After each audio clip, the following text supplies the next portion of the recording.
Hey guys, and welcome to the Subtley Rogue post-Legion launch guide video, I guess you could call it. I just want to take this opportunity to cover the rotation and how it's changed with the artifact weapon, as well as go over some of the keybinds I use as a DPS. And yeah, so let's just jump right into it. So here's my rogue. Let's start with stat priority. So the way subtlety works is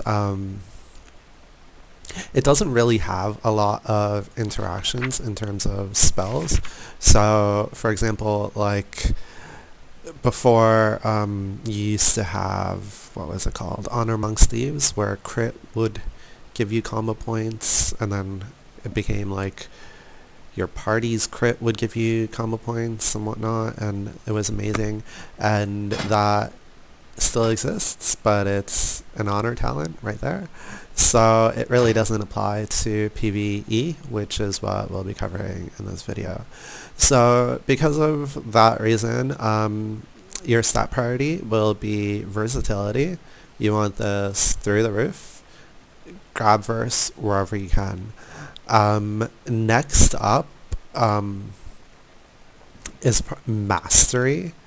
This will give you more damage on Eviscerate and Nightblad. So if you look here at the damage breakdowns, let's do total.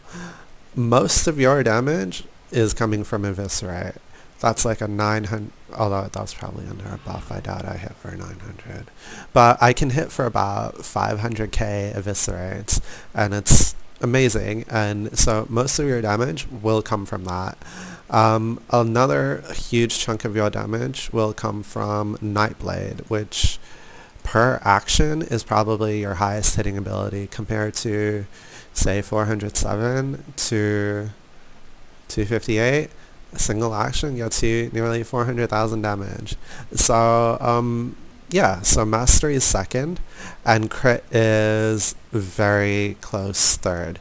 So verse, mastery, crit. The reason those are highest is because versatility, it affects everything. It's a flat out damage boost. Mastery affects your highest hitting abilities, so Eviscerate and Nightblade.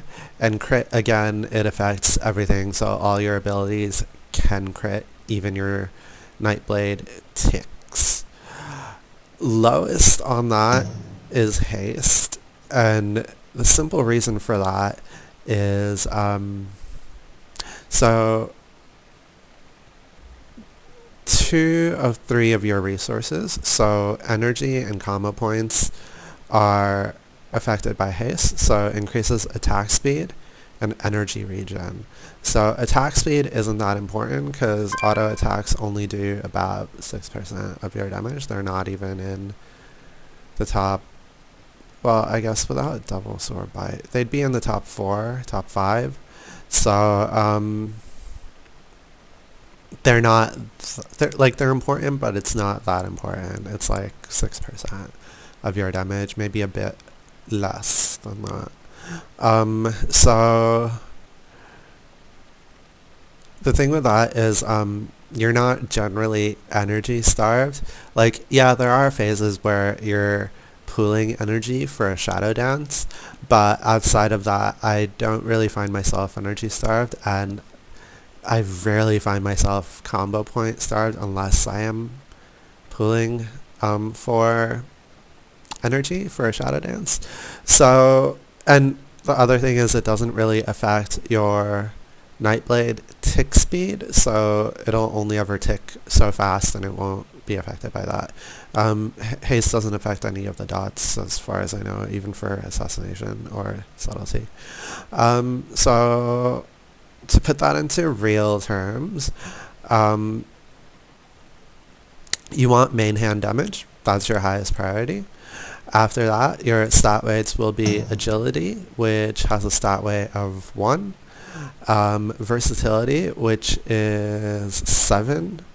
Mastery, which is I think about 6.5, and crit, which is like 6. And then haste will be about 4.4, 0.38, something like that. So mastery, versatility, mastery, and crit are your highest, but they're very close. And haste is a fair bit below that, and obviously agility is your highest. So a good little add-on for that is Pawn. It'll help you figure out the stat weights. So it does like a weighted average. So for example, with this hood that I've got, it's headpiece, it's got a stat weighted average score of 2035. Compared to say this one, which is 1475.3. So what that is doing is it's taking the agility and multiplying it by 1, because that's your, so it's a weighted average. So you're averaging out your stats in a way where they're weighted differently. So agility, it counts for all of that. It'll take the 973 and it'll do all of that because you weighted at a value of 1. So in this example, mastery would be multiplied by the stat weight for mastery, so it's 6.5, I believe it is, and haste would be multiplied by 0.38. So that 736 haste isn't worth as much as the 521 mastery in this case, just because it's worth about 0.2% less. It's probably a bit easier to understand if you look up weighted averages, like it's a math term, but yeah. So that's sort of your stat weights, and the build that I went with this here is you start at Gormo's Bite and you go around this way to get Akari's Soul. This does it, so your Shadow Strike is doing 150,000 roughly, so it is essentially one of your top 2 highest abilities, and it's your combo point builder, so you're using this a lot. You should be getting out 4 of these in a single Shadow Dance, and you're pretty much always in Shadow Dance. So what this does is it adds a flat out 40k on top of that. So essentially per action it's doing the 150 plus 40 to all of those. So the damage of this Shadow Strike and this Akari Soul Rip are essentially a single bar. It's just split it in 2. After that, you want to go down this way to get Finality, and then go up this way to get Shadow Nova. After that, I will probably be going for Demon's Kiss, and then coming around down this way into Fortune's Bite. Although going around to Demon's Kiss, Precision Strike, and then Fortune's Bite, and then you can finish off with Shuriken, second Shuriken, and Embrace of Darkness. So to reiterate, start at Gormo's Bite, up around into Akari Soul, down into Finality, up into Shadow Nova, and then from Finality you go back into down here into Precision Strike, Fortune's Bite, and then these 2, second Shuriken and Embrace of Darkness. It's pretty much you just finish off with them, so it really doesn't matter which one you go with last. The build that I've kind of gone with for talents is this here, Master of Subtlety. Attacks made while stealth and 6 seconds after do 10% more damage. You spend a lot of time in stealth, you spend a lot of time in Shadow Dance. It's amazing. Subterfuge just extends that, so it creates a larger window for you to Shadow Strike. Currently, at the gear levels that I'm at, I've gone with Vigor. Once raiding starts and I have a bit more base haste, although, so like I'm not really gearing for haste, but if I get haste, obviously I'm not going to say no, like something's better than nothing. Like I think in the future, like at a certain haste breakpoint, I will probably go into deeper stratagem, but for now I've got Vigor. For leveling and questing, Soothing Darkness is amazing because you can just heal in stealth. For raiding, I'll probably change that to Cheat Death. This right here, Prey on the Weak, it's a 10% increase on CC'd targets, so it's really good. I will probably stick with this. And then Pre-Med and Master of Shadows. So we've covered stat weights, we've covered the build for the weapon, and we've covered talents. So finally, rotation and keybinds. So out of stealth, my keybinds to move are WASD, are for walking around. My main combo point builder is on Q. And in stealth, again, it's still Q, so Shadow Strike. My main spender, which is Eviscerate, R, and Nightblade, are E and R. And in stealth, they're still E and R, because you're still using those in stealth, and it doesn't change out of stealth. And finally, my Shadow Dance is on F. So that's really easy to reach. And as soon as I enter Shadow Dance, that changes to Symbols of Death. So you can only use that in stealth. So Shadow Dance you only really want to use when you're out of stealth, and Symbols of Death you only really want to use when you're in stealth. So that's a change from stealth to out of stealth. So those are the main rotational keybinds. You've got 4 main rotational abilities. And on top of that, you have sort of 4, I guess, cooldowns, you would call them. So you've got Arcane Torrent, which I mostly use as an energy regen tool. So if I'm low on energy, I'll pop that. Same with Gormaw's Bite. So I don't ever actually use it as part of my rotation to do damage. I save it for my rotation to do to get energy back. So generally, yeah. Vanish is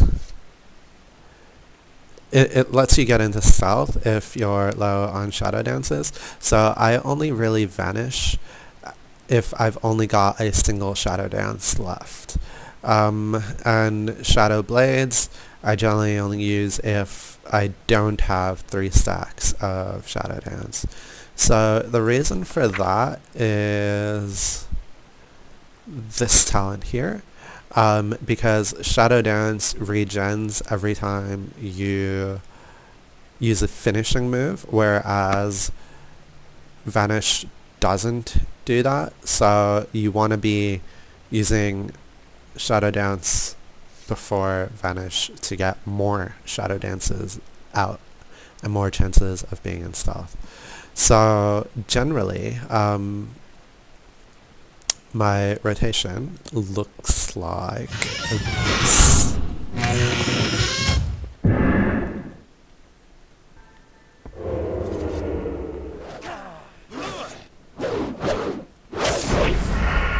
So I'll do it quick once without explaining it, and then I will sort of do a voiceover for it.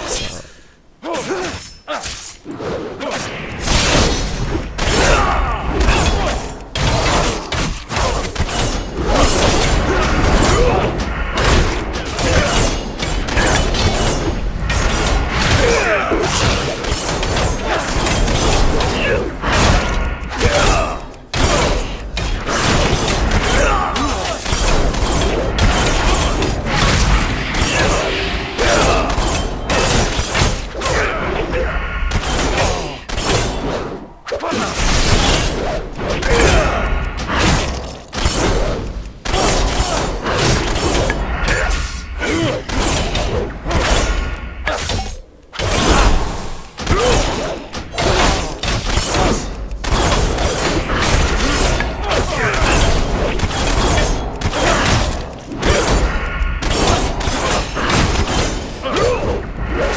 So, as you saw, you have massive burst, and you don't really have any big cooldowns like Assassination does. You don't, or Outlaw does, so you don't have things like Adrenaline Rush. You don't have Exsanguinate. You don't have any of that. So you're mostly doing more steady damage and less burst damage, but it oscillates, so between being in stealth and out of stealth, your damage will be high and low, so troughs and valleys. That was a short one, but as you saw, I pretty much didn't really use Vanish. I'm still trying to work out the optimal time for that, I'll be honest. But I spent most of that in Shadow Dance, and the damage breakdown looks something like this. Hardly any backstabs, a lot of Shadowstrikes, a lot of Eviscerates, and a lot of Nightblade. Those are your top 3 abilities, and your actual attack damage not that high. And Shadowstrike is actually closer to 40% of your damage, just because you're adding the Akari Soul, which you get per action. So, to reiterate, what that looks like is your Symbols of Death, Shadowstrike, Eviscerate, and then you should be able to get a 3rd Shadowstrike out.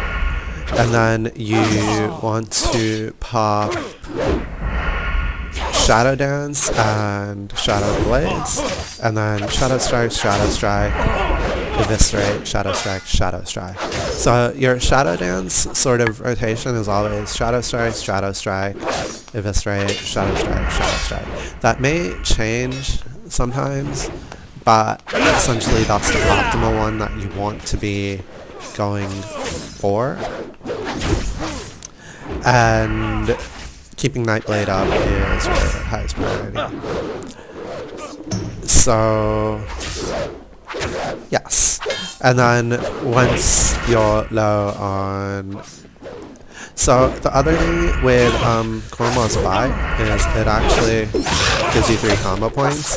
So if you double that with Shadow Blades, that adds to that. So I generally either save Gormal's Spy for when I'm under Shadow Blades, at least the first one, if I can line them up. And only after at least one of the Shadow Dances is on cooldown and regenning, because those combo points again go into Shadow Dance cooldown reduction. Anyway, that is the Subtley Rogue sort of playstyle that I've been going with. If you want to see it in action, please check out some of the Mythic videos that I've been putting up. Those should give you a better idea of sort of what this spec is about. So it's not burst like Assassination, and it's not really AoE like Outlaw. You have a bit of both, and it's a lot of steady damage. I find myself to be quite competitive, and I'm happy with the choice I've made in terms of leveling my artifact this way, and I hope to see more sub-rogues out there.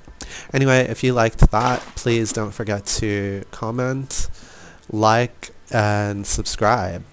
Thank you, and have a good day.